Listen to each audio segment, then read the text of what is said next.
இப்போ ஜேபேபி மாதிரி படத்துல அது ஒரு ரொம்ப ஒரு எப்படி சொல்றது? கொஞ்சம் காம்ப்ளிகேட்டடான கேரக்டர். ஆமா. அதாவது முழுக்க மனநிலை நெருக்கடி இருக்கக்கூடிய ஒரு ஆளும் இல்ல. ம். அதே நேரம் வந்து நார்மலான பெர்சனும் இல்ல. ம். இதுக்கு ஒரு பாடி லாங்குவேஜ் தேவைப்படுது. ஆமா. அதாவது கொஞ்சம் பாடியே கொஞ்சம் தொய்வடைஞ்ச மாதிரியான ஆ. ஒரு இதோட, அந்த இது எப்படி பண்ணுனீங்க? ஜேபேபி அப்புறம் அப்பத்தா. இது 2மே என்னுடைய 40ஸினுடைய மிடில்ல பண்ணது நான் 2 படங்களும். நான் இந்த 2 படங்களும் கமிட் பண்ணும்போது நான் சொன்னேன், நான் ஸ்பீடா பேசுற ஆளு. ஆ. என்னுடைய மூவ்மெண்ட்ஸ் எல்லாமே ஸ்பீடா இருக்கும். எனக்கு இந்த வயசான கேரக்டருக்காக நான், "அம்மா நல்லா இருக்கியா?" அப்படிலாம் பேசினா ரொம்ப ஆர்ட்டிஃபிஷியல் ஆயிடும். அதனால தயவுசெய்து என்ன அதில கூட இல்ல, இல்ல நாங்க ட்ரெஸ்ஸில, தலையில நரை போட்டு மேக்கப்ல எல்லாம் பண்ணிக்கிறோம். நீங்க ஆஸ் இட் இஸ் உங்க ஸ்பீடே பண்ணிக்கங்க. ம். அதனால தான் என்னால பண்ண முடியுது. ஓகே. உங்களுடைய ஒரிஜினல் செல்ஃப்லேருந்து ரொம்ப வெளியில போகாம. எனக்கு என்னுடைய ஆக்டிவிட்டிகள் எல்லாம் நம்ப அப்படி அப்படியே அப்படிலாம் எனக்கு என்னால மெயின்டெயின் பண்ண முடியாது.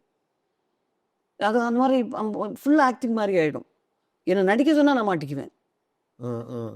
நீங்க கொஞ்சம் நல்லா நடிங்கன்னா, ஐய்யய்யோ! நல்லா இப்படி நடிக்கிறது மாட்டிக்கிட்டேனே! அப்படின்னு மாட்டிக்குவேன் நான். நீங்க எப்படி பேசுறீங்களோ அப்படி பேசுங்கன்னு விட்டுட்டீங்கன்னா பரவால்ல. அதுதான் எனக்கு பிரச்சனை.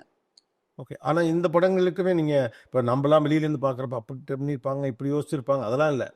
இயல்பா வர்றத அப்படியே பண்றது தான். அவ்வளோதான். ஏன்னா அது வந்து ஒரு அ வாழ்ந்த கேரக்டர்ன்றதெல்லாம் எனக்கு முதல்ல அவ்வளோ ஐடியா இல்ல. ஆ.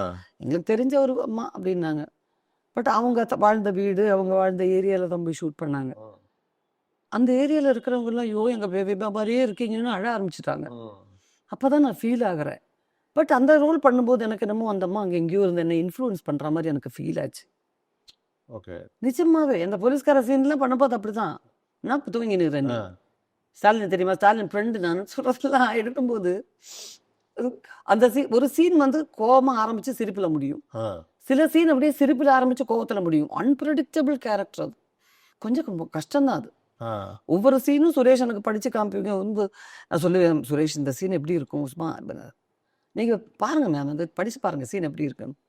நீங்க அப்படியே பெர்ஃபார்ம் பண்ணி பாருங்க. எப்படி வருதோ லாஸ்ட்ல உங்களுக்கு அழுக மாரி வருதுன்னா, அப்படி அழுதுடுங்க. இல்ல சிரிக்கிற மாரினா அப்படியே சிரிச்சிடுங்க."